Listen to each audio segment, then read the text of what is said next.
Hello everyone, now we are going to start your chapter 7 from your science book conservation of plants and animal। Conservation का मतलब होता है किसी भी चीज़ को कंजर्व करना, लाइक उसका प्रॉपर यूज़ करना, उसको बिना मतलब के यूज़ करके उसको बर्बाद ना करना। Like we have many natural resources for our beneficial like forest animals, तो उसको क्या करना है, वाटर्स वगैरह को अच्छी तरह से कंजर्व करके रखना है, मतलब कि प्रॉपर यूज़ करना है। कंजर्वेशन का ये मतलब नहीं है कि उसका यूज़ से पूरा उसको बाइकआउट कर देना है।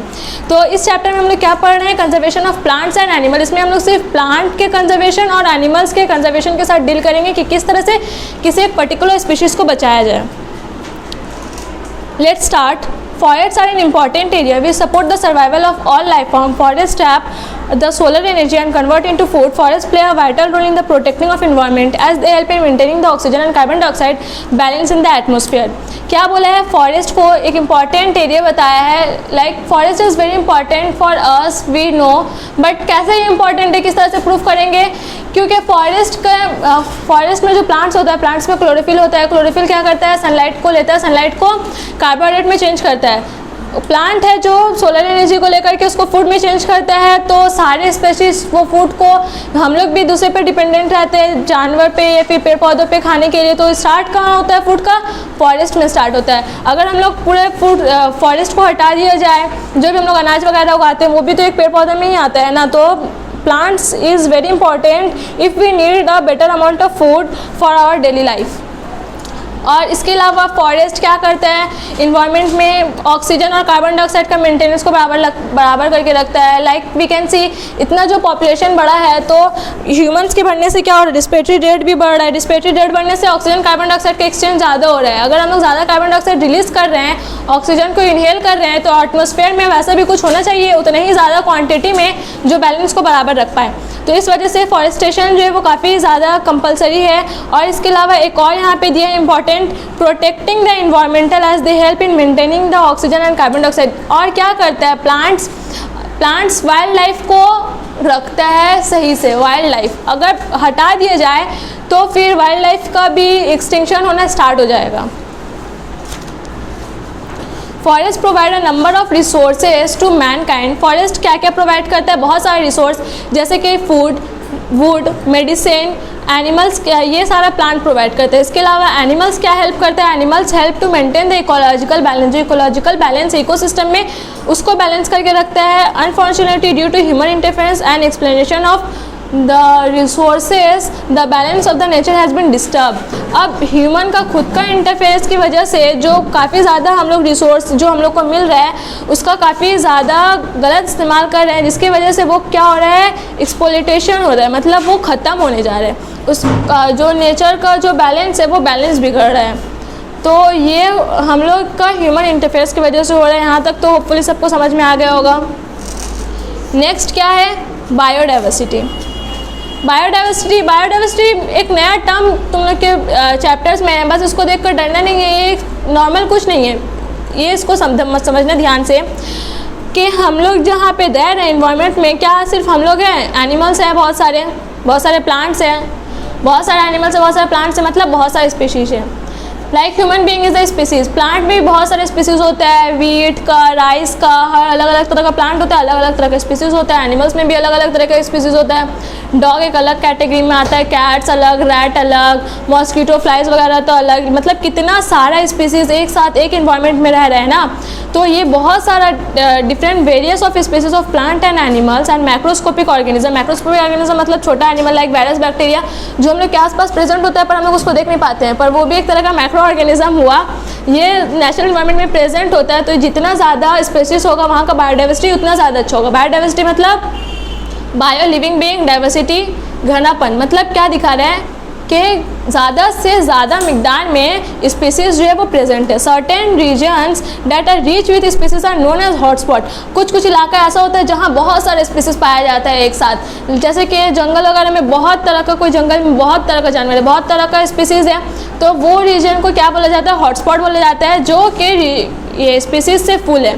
Biodiversity is a non renewable sources. Non renewable sources मतलब अगर एक बार बायोडाइवर्सिटी को ख़त्म कर दिया जाए तो उसको वापस से स्टार्ट नहीं किया जा सकता है। जैसे कि क्या कोल वगैरह नॉन रिन्यूएबल रिसोर्सेज हुआ, इस तरह से बायोडाइवर्सिटी भी, मतलब कि जैसे पहले के ज़माने में डायनासोर्स पाया जाता था, अब डायनासोर नहीं पाया जाता, उसका स्पीसीज खत्म हो गया, तो अब क्या ये पॉसिबल है डायनासोर को वापस बना देना? नहीं ना, क्योंकि ये नॉन रिन्यूएबल रिसोर्सेज है। मतलब एक स्पीसीज जो एक बार ख़त्म हो गया तो उसको हम लोग अगेन अपने इन्वायरमेंट में इंक्लूड नहीं कर सकते हैं, वही दिया है।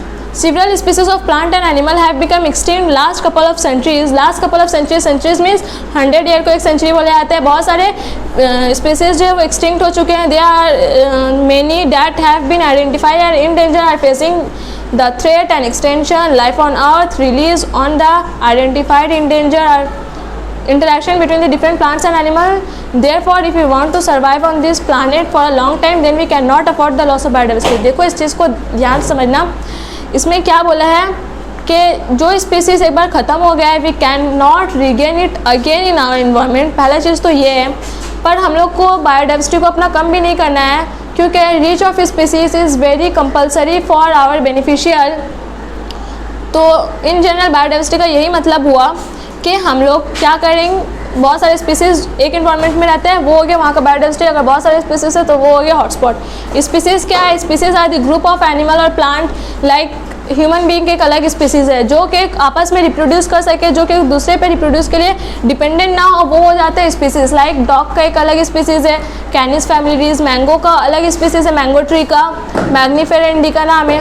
तो इस तरह से स्पीसीज अलग हो जाता है। हैबिटेट मतलब घर, हैबिटेट का सिंपली मीन्स घर होता है, जहाँ पे जो रहता है वो उसका घर। लाइक फॉरेस्ट जो है वो हैबिटेट प्रोवाइड करता है सर्टेन एनिमल्स को। तो एनिमल्स का हैबिटेट क्या हुआ? Forest. The natural environment of a plant and animal species where it lives and multiplies and thrive naturally it's called habitat. Naturally जहाँ पर रहता है, जहाँ पे वो स्पीसीज मल्टीप्लाई कर पाता है, रिप्रोड्यूस कर पाता है, वो उसका हैबिटेट हो गया। एंडेमिक स्पीसीज, एंडेमिक स्पीसीज वो स्पीसीज जो कि एक पर्टिकुलर रीजन में पाया जाता है। Like royal Bengal tiger, royal Bengal tiger सिर्फ सुंदरबन में पाया जाता है, सुंदरबन के अलावा और कहीं नहीं पाया जाता। पोलर बियर, पोलर बियर सिर्फ पोल रीजन में पाया जाता है, इसके अलावा और कहीं नहीं पाया जाता। तो ये जो एंडेमिक स्पीसीज हुआ, ये किसी एक पर्टिकुलर रीजन में जो स्पीसीज है उसके अलावा कहीं और नहीं पाया जाता है, वो हो गया एंडेमिक स्पीसीज। का डिफिनेशन पढ़ लेना है। यहाँ पे एग्जाम्पल में क्या दिया है? बाइसोन दिया है। बाइसोन क्या है? एक इंडियन जॉइंट स्क्वायरल है, फ्लाइंग स्क्वायरल, जो कहाँ पाया जाता है? सिर्फ एक पर्टिकुलर बाइसोन में पाया जाता है, इसके अलावा और कहीं नहीं पाया जाता है। तो ये हो गया endemic species. Endangered species, endangered species are those species जो कि इंडेंजर में, मतलब कि कुछ उसका तादाद बाकी है, अगर वो स्पीसीज ख़त्म कर दी जाए तो फिर उसको दोबारा रिगेन नहीं किया जा सकता है। जैसे कि बहुत सारा रॉयल बंगाल टाइगर भी आजकल इंडेंजर स्पीसीज़ में है, क्योंकि सिर्फ कुछ रॉयल बंगाल टाइगर्स बचे हैं। अगर वो उसको भी हटा दिया जाए तो फिर हम लोग वापस से रॉयल बंगाल टाइगर को अपने इन्वायरमेंट में शामिल नहीं कर सकते हैं। यहाँ पे कुछ एग्जांपल दिया है, उसके पढ़ लेना। इंडेंजर्ड स्पीसीज समझ में आ गया होगा होपफुली सबको। एक्सटिंक्ट स्पीसीज जो एक्सटिंक्ट हो चुका है, लाइक डोडो बर्ड एंड डायनासोर, मतलब जो हट चुका है इन्वायरमेंट से, अब उसको वापस से नहीं लाया जा सकता है। अब वो हम लोग के बायोडाइवर्सिटी का पार्ट था कभी, पर अब नहीं है। वल्नरेबल स्पीसीज वो स्पीसीज है जो कि इंडेंजर्ड होने वाला है। देखो एक एक्सटिंक्ट जो पूरा ख़त्म हो चुका है, ठीक है, इसके अलावा क्या पड़े? इंडेंजर्ड जो ख़त्म होने के कगार पर है। और vulnerable species are those species of animal जो कि स्मॉल नंबर में प्रेजेंट है और अब वो इंडेंजर्ड है। मतलब कि अगर उसको प्रोटेक्ट नहीं किया जाएगा वल्नरेबल स्पीसीज़ को, तो हो सकता है कि वो भी एक दिन इंडेंजर्ड में आ करके उसके बाद एक्सटिंक्ट हो जाए। एक्सटिंक्ट हो जाएगा तो फिर वापस हम लोग को पता है ये नॉन रिन्यूएबल रिसोर्सेज, तो इसको रिगेन करना बायोडाइवर्सिटी में वापस से इम्पॉसिबल है। नेक्स्ट है threatened species. Species of plant and animal which are under the threat of becoming vulnerable और endangered are called threatened species. वो जानवर, वो पेड़ पौधा जो कि अब वल्नरेबल होने वाला है। उसका भी एग्जांपल में देखो क्या दिया है? ग्रेट इंडियन बस्टर्ड, पिजिम सॉल्ट एंड समाटन रिकोनेस आदि थ्रेड स्पीसीज। कुछ स्पीसीज का नाम दिया है। स्पीसीज तो बहुत सारा है, लाइक पोलर बियर हुआ, मतलब कुछ कॉमन जो हम लोग सुने उसके बारे में हम बोले, पर इसके अलावा और भी बहुत सारे स्पीसीज है जो हम लोग नहीं जानते हैं। हम लोग के आसपास बहुत सारा वायरस बैक्टीरिया रहता है, वो भी बायोडाइवर्सिटी को इंक्रीज़ कर रहा है, पर हम लोग क्या उसको नेकेड ऐसे देख पा रहे? नहीं देख पा रहे, पर फिर भी वो बायोडाइवर्सिटी का पार्ट है। स्पीसीज़ के बारे में बताया। स्पीसीज़ क्या है? हैबिटेट उसका घर, जो ख़त्म होने के कगार पे थ्रेटेंड, अगर और ज़्यादा कम हो जाएगा तो इंडेंजर्ड से और कम हो जाएगा तो वर्निएबल में चला जाएगा, वर्निएबल में और कम हो जाएगा तो वो हट जाएगा नेचर से, तो वो एक्सटिंक्ट स्पीसीज हो जाएगा। और एंडेमिक स्पीसीज जो पर्टिकुलर रीजन में पाया जाता है उसके अलावा और कहीं नहीं पाया जाता है। तो ये हुआ बायोडाइवर्सिटी का concept. Everyone, now we gonna end this topic today. Last class we read about biodiversity कि किस तरह बायोडाइवर्सिटी किसे कहा जाता है, हॉटस्पॉट किसे कहा जाता है, स्पीसीज़ के बारे में पढ़े थे, हैबिटेट के बारे में पढ़े थे प्रीवियस वीडियो में। एंड क्या पढ़े थे कि किस तरह से स्पीसीज़ को एक्सटिंक्ट हो रहा है, किस तरह से हम लोग बायोडाइवर्सिटी की देखभाल नहीं कर रहे, जिस वजह से स्पीसीज़ जो है वो इन सारे कैटेगरीज में जा रहा है। वर्निएबल स्पीसीज़ हो रहा है, वर्निएबल से एक्सटिंक्ट हो जा रहा है, और अगर थ्रेटेंड स्पीसीज़ का नहीं ध्यान दिया जाए तो वो भी वर्निएबल स्पीसीज़ हो जाएगा। इस तरह से स्पीसीज़ को कैटेगरीज में डिवाइड किया गया है। अब नेक्स्ट टॉपिक क्या है, लॉस ऑफ बायोडाइवर्सिटी। बायोडाइवर्सिटी किस वजह से कम हो रहा है इसके बारे में पढ़ेंगे। कि बायोडाइवर्सिटी का मतलब क्या पढ़े थे हम लोग, biodiversity means number of group of species which live in a particular area. Particular area में जितने ज़्यादा स्पीसीज़ रहते हैं, अगर ज़्यादा स्पीसीज़ है तो उस जगह को हॉटस्पॉट बोला जाता है, और जितने स्पीसीज़ रहते हैं उसको उस जगह का बायोडाइवर्सिटी बोला जाता है। स्पीसीज़ मतलब जैसे अलग अलग तरह का स्पीसीज़ होता है, जैसे इंसान एक स्पीसीज़ हुआ, मतलब क्लासिफिकेशन बायो के हिसाब से क्लासिफिकेशन किया जाता है अलग अलग लिविंग बीइंग को। जैसे ह्यूमन एक अलग ये स्पीसीज़ हुआ, कैट अलग स्पीसीज़ हुआ, डॉग अलग स्पीसीज़ हुआ, हर एक एनिमल का अपना अपना अलग स्पीसीज़ होता है। तो इसका लॉस होने का क्या वजह है, what is the reason to the loss of biodiversity. Deforestation and its causes. पहले क्या दिया है, डिफॉरेस्टेशन। डिफॉरेस्टेशन मतलब जंगल का कम होना। अगर जंगल में पेड़ पौधे की कमी आ जाएगी तो इसका मतलब क्या किया जा रहा है, उसका हैबिटेट को छीन लिया जा रहा है। वाइल्ड लाइफ का जो जंगली जानवर होते हैं उन लोग का घर को ही अगर छीन लिया जाएगा तो वो कहाँ रहेगा। इस तरह से भी बायोडाइवर्सिटी को कम किया जा रहा है, क्योंकि डे बाई डे डिफॉरेस्टेशन का प्रोसेस किया जा रहा है। Let's read this. देखो क्या लिखा है, the removal of plant in a forest of various purpose is called deforestation. Removal of plant various purpose से हम लोग क्या कर रहे हैं, हटा रहे हैं अपना खुद का मकसद के लिए। उसमें से क्या क्या पर्पज़ है, to obtain wood and fuel हासिल करना, फर्नीचर वगैरह बनाने के लिए, पेपर बनाने के लिए, to acquire land of urbanisation, बढ़ती हुई आबादी के लिए रहने की जगह नहीं है तो शहर बनाने के लिए भी इसका इस्तेमाल किया जाता है। Loss of vegetation due to overgrazing cattles का ओवरग्रेजिंग मतलब जो खेतीबाड़ी में किया जाता है, उन सब की वजह से भी बायोडाइवर्सिटी का ये डिफॉरेस्टेशन किया जा रहा है, और डिफॉरेस्टेशन की वजह से बायोडाइवर्सिटी को कम किया जा रहा है। Human need is increasing due to the growing population and more land is required to set up industry and homes and markets areas and hospital. Today major threat of the survival of these plant and animal species is deforestation. Forests are the habitat of many animals. The interaction and independence of among difference between the plant and animal in the ecosystem to help to maintain the ecological balance. Ecological balance ecosystem के बारे में हम लोग previous classes में पढ़े थे, like class 7 या 6 में होगा तुम लोग का कि इकोसिस्टम क्या है, किस तरह से काम करता है इकोसिस्टम में। तो अगर प्लांट को ही हटा दिया जाएगा, डिफॉरेस्टेशन कर दिया जाएगा तो इकोसिस्टम का बैलेंस कम हो जाएगा, और नंबर ऑफ़ स्पीसीज़ भी प्लांट्स एंड एनिमल्स का कम हो जाएगा, क्योंकि उनसे तो उनका हैबिटेट ही छीन लिया जा रहा है। Consequence of deforestation. Plants take carbon dioxide in photosynthesis. Deforestation removes the vegetative cover which increase the level of carbon dioxide in the atmosphere and also the temperature to disturbs the ecological balance in nature. अब क्या हो रहा है, plants जो है क्या करता है, कार्बन डाइऑक्साइड को इनहेल करता है और फोटोसिंथेसिस का प्रोसेस करता है। फोटोसिंथेसिस सबको पता है सनलाइट से होता है कार्बोहाइड्रेट के लिए। अगर हम लोग प्लांट को हटा देंगे तो देखो नंबर ऑफ़ पीपल्स जो है वो दिन ब दिन बढ़ता जा रहा है, इंसान का आबादी। तो हम लोग जो कार्बन डाइऑक्साइड रिलीज़ कर रहे हैं उसको इनहेल करने के लिए भी तो उतने ही मकदार में पेड़ पौधे होने चाहिए ना, तब ना एटमॉस्फेयर में ऑक्सीजन और कार्बन डाइऑक्साइड का बैलेंस बराबर रहेगा।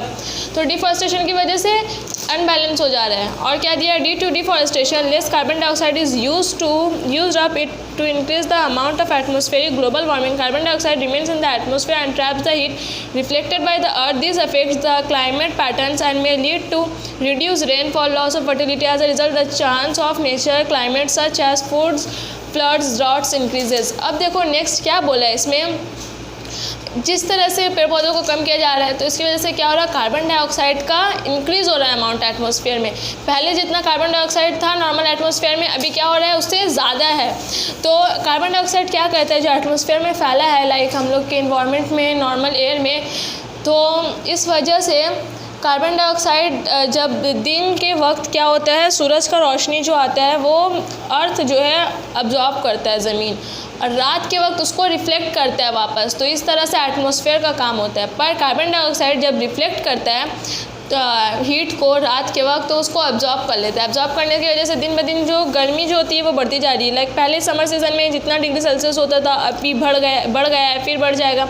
ये सब वजह जो हो रहा है ग्लोबल वार्मिंग का cause carbon dioxide major cause है ग्लोबल वार्मिंग का। Deforestation also lead to loss of habitat in the cause of extension of many plant and animal species. Deforestation की वजह से क्या हो रहा है, लॉस ऑफ हैबिटेट, उनका घर ही छीन लिया जा रहा है, हैबिटेट खत्म कर दिया जा रहा है, जिसकी वजह से बहुत सारे प्लांट्स और एनिमल का स्पीसीज को खत्म कर दिया जा रहा है। Due to deforestation the soil particles are easily washed by rain and wind, leading to the soil erosion.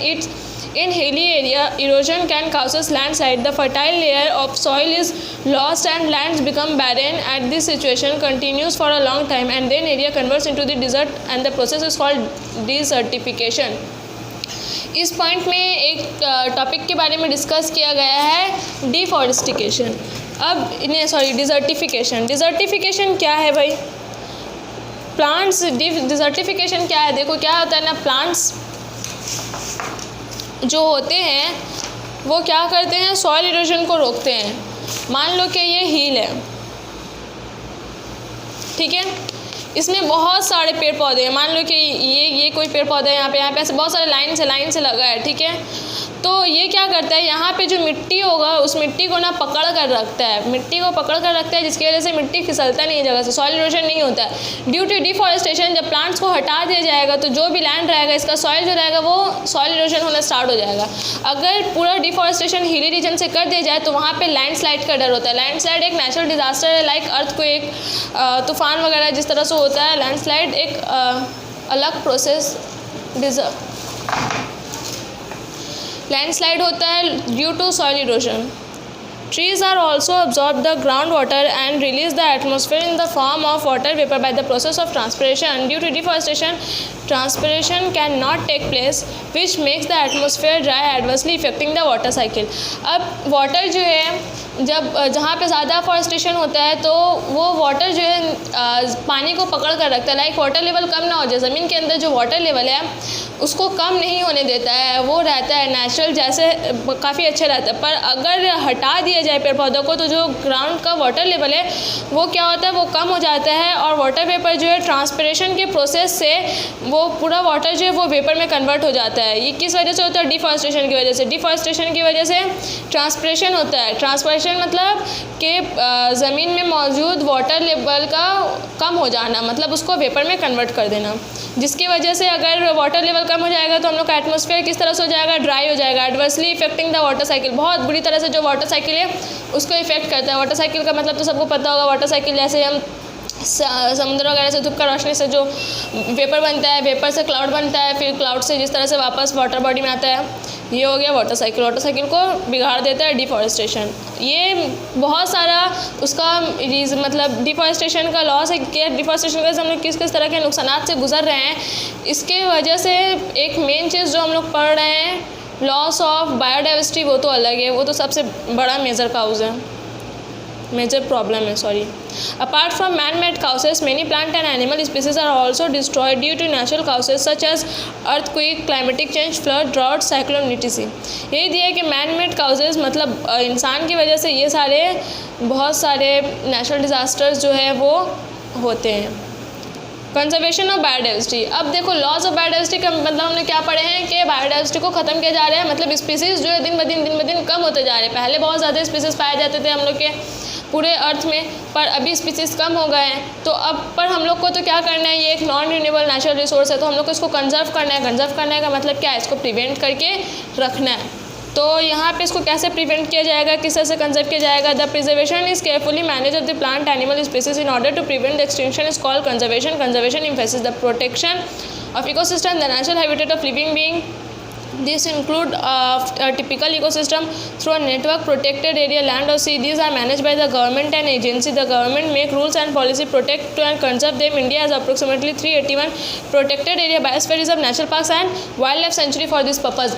अब देखो बायोडाइवर्सिटी को किस तरह से प्रिजर्व किया जाएगा. हम लोग चिड़ियाखाना वगैरह में घूमने जाते हैं जब जूलॉजिकल गार्डन, वो भी एक कंजर्वेशन और बायोडाइवर्सिटी का पार्ट है. पर अगर हम लोग एक चीज़ नोटिस करेंगे कि पहले जूलॉजिकल गार्डन्स में जितने एनिमल्स हुआ करते थे अभी उतने एनिमल्स नहीं हैं, वो भी दिन ब दिन कम होते जा रहे हैं. तो इसका मेन रीज़न देखो यहाँ पे गवर्नमेंट जो है वो एक रूल बनाया था जिसकी वजह से ऐसा रूल बनाया था कि हम लोग प्रोटेक्ट कर सके डाइवर्सिटी को, मतलब स्पीसीज़ को बचा सके, उसको ख़त्म होने से रोक सके. तो biosphere reserve, national park, centuries, ये सारा कुछ जगह है. लाइक किसी जंगल को गवर्नमेंट कवर कर लिया कि अब उसको वो गवर्नमेंट के अंडर में है कि अब यहाँ पे कोई इंसान आकर लकड़ी नहीं काटेगा इस जंगल में, या फिर किसी भी तरह का शिकार नहीं करेगा. तो इस तरह से क्या कर रहे हैं हम लोग, जानवर को बचा रहे. जानवर को बचा रहे का मतलब क्या है, एक अलग स्पीसीज़ को बचा रहे. इस तरह से बहुत सारा रूल्स बना है और बहुत सारे एरिया को जो प्रोटेक्ट किया गया है तो वो उसमें उसी का नाम है biosphere reserve, national parks, wild life centuries. Zoological garden भी इसी में आता है. Forest helps in sustaining thousands of life forms including plants and animals. Wildlife in natural resources help to maintain ecological balance. Human beings have been exploiting forests to satisfy their needs. This has led to decline in the number many of species of plant and animal. It is therefore very important to conserve plant and animal. अब thousand of species जो है वो ख़त्म हो रहा है plants and animals का, तो हम लोग सारा वाइल्ड लाइफ को जो एक नेचुरल रिसोर्स है, एज आई ऑलरेडी सेड, उसको किस तरह से बचाएंगे, उसको कंजर्व करके. Flora and fauna. Flora and fauna एक एकदम न्यू टर्म है, तो उसको देख कर घबराना नहीं है क्योंकि इसका कुछ अलग से मीनिंग नहीं है फ्लोरा एंड फना का.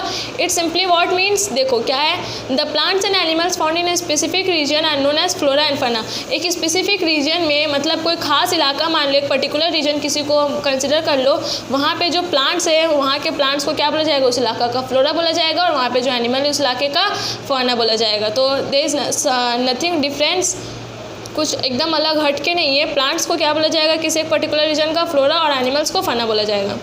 There together continues the biodiversity of area. अगर बायोडाइवर्सिटी देखा जाए एक एरिया का, तो प्लांट्स को भी हम लोग को कंजर्व करना है, एनिमल्स को भी हम लोग को कंजर्व करना है. ऐसा नहीं है कि हम लोग सिर्फ प्लांट्स को ही कंजर्व करेंगे, एनिमल्स को कंजर्व ना करें, या फिर सिर्फ एनिमल ही बायोडाइवर्सिटी बना रहा है, प्लांट नहीं बना रहा है. प्लांट में भी वेरियस ऑफ स्पीसीज़ होता है, बहुत तरह का होता है. हम लोग को देखकर तो सब सेम लगता है हरा हरा, पर अगर हम लोग डीप स्टडी करेंगे तो सब अलग अलग होता है.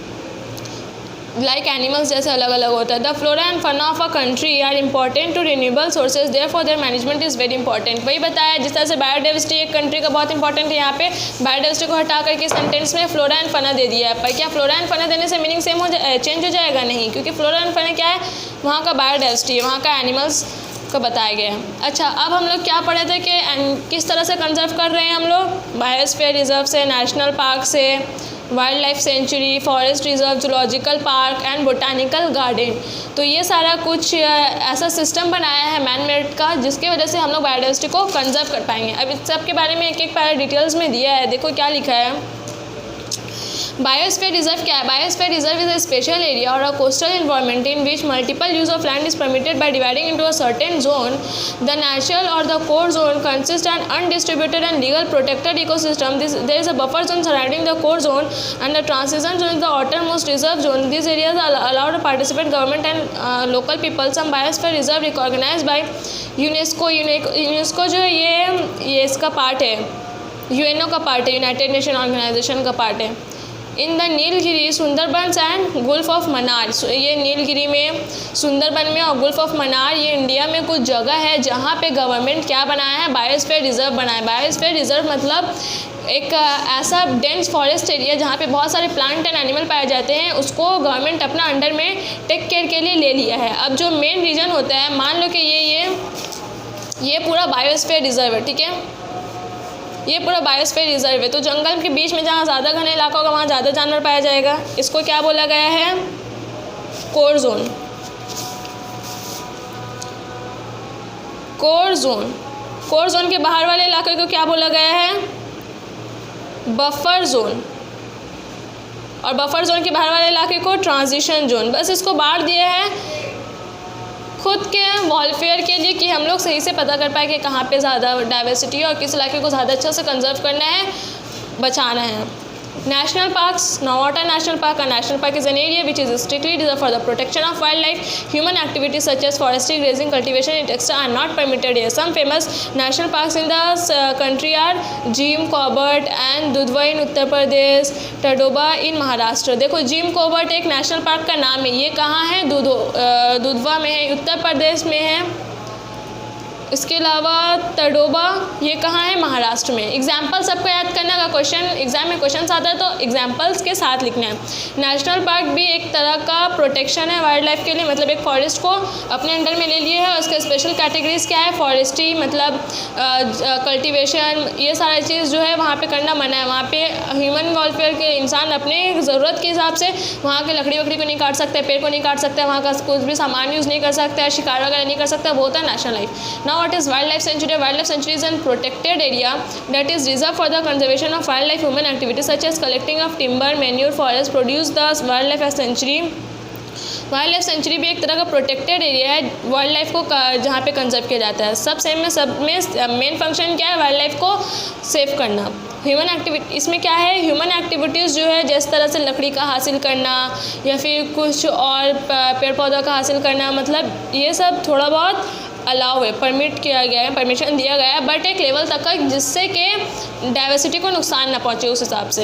एग्जांपल्स देख लेना, यहाँ पे पार्क का नाम दिया है और जगह भी दी है कहाँ पे वो पार्क है। फॉरेस्ट रिजर्व भी एक तरह का कमर्शियल एरिया है जहाँ से हम लोग वुड वगैरह, अर्बनाइजेशन वगैरह को हासिल किया जाता है, जहाँ से हम लोग जो जंगल से हम लोग लकड़ी हासिल करते हैं उसको काट करके शहर बना दे रहे हैं, ये सब वहाँ पे स्ट्रिक्टली प्रोहिबिटेड, मना है यहाँ पे। इसकी वजह से क्या होता है? Unique species of plant and animal and conserve. Unique species मतलब जो अलग एकदम यूनिक होता है स्पीसीज प्लांट और एनिमल का, जिस जगह में पाया जाता है वहाँ पे हम लोग अपनी मर्ज़ी से शहर नहीं बना सकते उस जगह को, और लकड़ी वगैरह नहीं हासिल करते उस जंगल से, जिस वजह से हम लोग वहाँ के जानवर को कंजर्व कर पा रहे हैं। जूलॉजिकल पार्क हम लोग सबको पता है, जिसको हम लोग जू बोलते जाते हैं घूमने के लिए। यहाँ पे ये एक पूरा मतलब नेशनल पार्क वगैरह में क्या दिखा रहता है? जंगल को ही कंजर्व कर लिया गया है। जूलॉजिकल पार्क में जंगल के जानवर को ला करके उसको अपने हिसाब से हम लोग ऐसे इन्वायरमेंट में रखते हैं कि वो स्पीसीज एक्सटिंक्ट ना हो, वो हो गया जूलॉजिकल पार्क। समझ आ गया? बोटानिकल गार्डन जूस की तरह, जू में क्या किया जाता है? एनिमल को कंजर्व किया जाता है, बोटानिकल गार्डन में प्लांट को कंजर्व किया जाता है। यहाँ पे भी बाहर से एनिमल्स को ला करके कंजर्व किया जाता है, बोटानिकल गार्डन में बाहर से सीड वगैरह ला करके इंसान खुद से उगा करके उस स्पीसीज को किसी जगह में कंजर्व करके रखा है, तो वो हो गया botanical garden. Even though the steps are being taken to protect animal, illegal hunting called poaching is still a major threat of wildlife. Poachers hunt animals for देखो अब क्या इसमें बताया है कि इंसान अपने हिसाब से हंटिंग कर रहा है। हंटिंग मतलब शिकार करना, इलीगल हंटिंग मतलब मना है हंटिंग करना, पर फिर भी इंसान शिकार कर रहा है, उसको क्या बोलते हैं? पोचिंग बोलते हैं। ये सबसे बड़ा काउस है वाइल्ड लाइफ के डिस्ट्रॉय होने का। ये किस लिए करता है इंसान? Body parts use in traditional medicine, body parts को मेडिसिन बनाने में यूज़ किया जाता है एनिमल्स का, लाइक इंडिया का डायनासोर्स को, और पोच ऑफ हॉर्न को, टाइगर का बोन्स को, ये सब चीज़ को, टाइगर का बोन्स वगैरह को, ये सब चीज़ को मेडिसिन बनाने में यूज़ किया जाता है। Bodies part as valuable ornaments बनाने में यूज़ किया जाता है इसका। Fur and hides, deer and cattles are poach for leather वगैरह, मतलब बहुत सारे जानवर का चमड़ा से भी बहुत सारा सामान बनाया जाता है। स्नेक का स्किन, वाइल्ड कैट का स्किन, इसके अलावा मिंक एंड बियर्स का फर के लिए उन सब चीज़ों का शिकार किया जाता है, जो कि इलीगल है और बिल्कुल गलत है। So this chapter and here. तुम लोग सबको इसका क्वेश्चन आंसर सॉल्व करके ग्रुप में सेंड करना है। Hello everyone, let's start the second part of the your chapter conservation of plants and animals. इसमें 2 ही पेज का है। सो स्टार्टिंग में क्या दिया? कंजर्वेशन एंड इट्स प्रमोशन, किस तरह से कंजर्वेशन को प्रमोट किया गया है। देखो क्या बोला है, IUCN जो है the international union of conservation and natural resources, ये एक पूरा यूनियन बनाया है किस रिलेटेड? प्लांट एंड एनिमल्स का कंजर्वेशन के लिए। मतलब प्लांट एंड एनिमल नहीं, एक्चुअली टोटल नेचुरल रिसोर्स का कंजर्व के लिए। नेचुरल रिसोर्सेज में क्या क्या आता है? प्लांट आता है, एनिमल्स, इसके अलावा ये तो बायोडाइवर्सिटी में हो गया, इसके अलावा वाटर हुआ, लाइट हुआ, कोल्स, मिनरल्स वगैरह, ये सब भी नेचुरल रिसोर्स में आता है। तो ये जो इन सब चीज़ों की वजह से हम लोग खुद का दखल अंदाजी कर रहे हैं नेचर में, इसकी वजह से क्या हो रहा है, ग्लोबल वार्मिंग बढ़ रहा है। तो ये जो IUCN ने ये पूरा रिसर्च किया है स्पीसीज़ के ऊपर और फिर कंजर्वेशन के ऊपर। तो इसमें क्या लिखा है कि it maintains a comprehensive list known as IUCN red list. एक IUCN रेड लिस्ट है थ्रेटेंड स्पीसीज़ का। थ्रेटेंड स्पीसीज़ पहले बता चुके हैं, वो जो हो सकता है कि आगे चल कर के वो स्पीसीज़ एक्सटिंक्ट हो जाए, वो होता है थ्रेटेंड स्पीसीज़। और इसको बांटा गया है, देखो जितना भी लिस्ट ऑफ स्पीसीज़ है उसको 9 टाइप्स में बांटा गया। एक्सटिंक्ट मतलब जो पूरा ख़त्म हो चुका है। इसमें से कुछ हम लोग पढ़े हैं, वर्निएबल पढ़े हैं हम लोग, और भी बहुत सारे इंडेंजर्ड भी पढ़े हैं हम लोग। तो इसमें टोटल पर हम लोग 3-4 ही पढ़े, पर टोटल 9 कैटेगरीज में स्पीसीज़ को उसके नंबर ऑफ़ स्पीसीज़ से कितना वो ख़त्म होने के कगार पर है, कितना बचा है, उस हिसाब से 9 कैटेगरी में बांटा गया। ये नाम याद कर लेना, इसका फुल फॉर्म याद कर लेना। और इसके अलावा बुक को मेंटेन किया जाता है। एक बुक आता है red data book. Red data book में क्या है कि पूरा रिकॉर्ड रखा जाता है इंडेंजर्ड प्लांट्स एंड एनिमल्स का, ताकि हम लोग उस प्लांट एंड एनिमल पे ज़्यादा ध्यान दे पाए जो एक्सटिंक्ट होने वाला है, उसको हाईलाइट किया जाता है। और एक सेपरेट बुक आता है प्लांट एंड एनिमल के लिए। इसके अलावा एक इसमें नहीं दिया इस बुक में, this is for general knowledge. Blue data book आता है। ब्लू डेटा बुक जो होता है उसमें ये एक्वाटिक प्लांट्स एंड एनिमल्स का पूरा रखा जाता है नॉलेज के, कौन सा इंडेंजर्ड है, कौन सा एक्सटिंक्ट है, किसको बचाया जाए, तो वो ब्लू डेटा बुक में आता है। तो इस तरह से अपडेट किया जाता है बुक्स को और फिर इस हिसाब से एक्शन लिया जाता है। IUCN क्या किया था, publish red list of threatened species to check the growth of decline and population of. एक रेड लिस्ट निकाला था जिसमें थ्रेटेंड स्पीसीज़ के बारे में दिया था। Although the countries of the world are very particular regarding the conservation of life, the number of wildlife is reduced day by day। जिस तरह से हम लोग जानते हैं कि नंबर ऑफ़ वाइल्ड लाइफ जो है वो दिन ब दिन कम होता जा रहा है। कंजर्वेशन ऑफ वाइल्ड लाइफ को हम लोग को ज़्यादा ध्यान देना पड़ रहा है आजकल। World wide fund and nature is the natural agency doing commendable work in promoting the wildlife. There are national agency also engage in the. बहुत सारा ऐसा नेशनल एजेंसी है जिसमें से world wide fund for nature एक ऐसा international agency है जो किस चीज़ को प्रमोट करता है, प्रोटेक्शन ऑफ वाइल्ड लाइफ को। इसके अलावा इसके साथ भी और बहुत सारे एजेंसीज मिला हुआ है। इसका मेन काम क्या है, to regular survey and collect, survey करते रहना और कलेक्ट करना सारे इन्फॉर्मेशन किसके बारे में, वर्ल्ड लाइफ के बारे में। और वर्ल्ड लाइफ के बारे में स्पेशली क्या पता करना है, उसका नंबर एंड ग्रोथ के, कितना नंबर ऑफ स्पीसीज बचा है, मतलब कितना नंबर ऑफ एनिमल्स बचा है और उसका ग्रोथ कितना है। हैबिटेट को प्रोटेक्ट करना। हैबिटेट को किस तरह से प्रोटेक्ट करेंगे, फॉरेस्ट को प्रोटेक्ट करके। इसके अलावा नेचुरल हैबिटेट वगैरह को प्रोटेक्ट करना, उसको एज इट इज़ जैसे पहले नेचर के हिसाब से था वैसे ही नेचुरल रखना। To protect the wildlife from population and natural result. Wildlife को पॉल्यूशन से बचाना है, नेचुरल रिजल्ट से बनाना है। पॉल्यूशन जिस तरह से बढ़ रहा है, एयर पॉल्यूशन, वाटर पॉल्यूशन, अगर वाटर पॉल्यूशन बढ़ रहा है तो वाटर में जो प्लांट्स और एनिमल्स है उन लोग को प्रॉब्लम हो रहा है, वो एक्सटिंक्ट हो रहा है। इस तरह से पॉल्यूशन और नेचुरल रिजल्ट्स को बचा करके भी हम लोग वाइल्ड लाइफ को प्रोटेक्ट कर सकते हैं। एकदम कंप्लीट रिस्ट्रिक्शन डाला गया है हंटिंग में और कैप्चरिंग ऑफ वाइल्ड लाइफ में। बिना मतलब शिकार नहीं करना है जानवरों का इलीगल तरीके से अपने इस्तेमाल के लिए, ये बिल्कुल गलत है। To impose restriction on export and import of wildlife products or punishment to given to those who indulge this activity। Complete restriction दिया गया है export and import wild life के प्रोडक्ट्स में। मतलब जो भी प्रोडक्ट्स हम लोग को जानवर पेड़ पौधे से हासिल होते हैं, मेडिसिन वगैरह, पेपर्स वगैरह, मतलब इसको अपनी मर्ज़ी के हिसाब से इलीगल तरीके से इंपोर्ट एक्सपोर्ट नहीं करना है। इंपोर्ट एक्सपोर्ट मतलब एक जगह से दूसरी जगह ले जाना को बोलते हैं, तिजारत को। To make special arrangements to protect those species whose number is very limited. जिसका नंबर ऑफ़ स्पीसीज़ जिसका नंबर कम है उसको प्रोटेक्ट करना।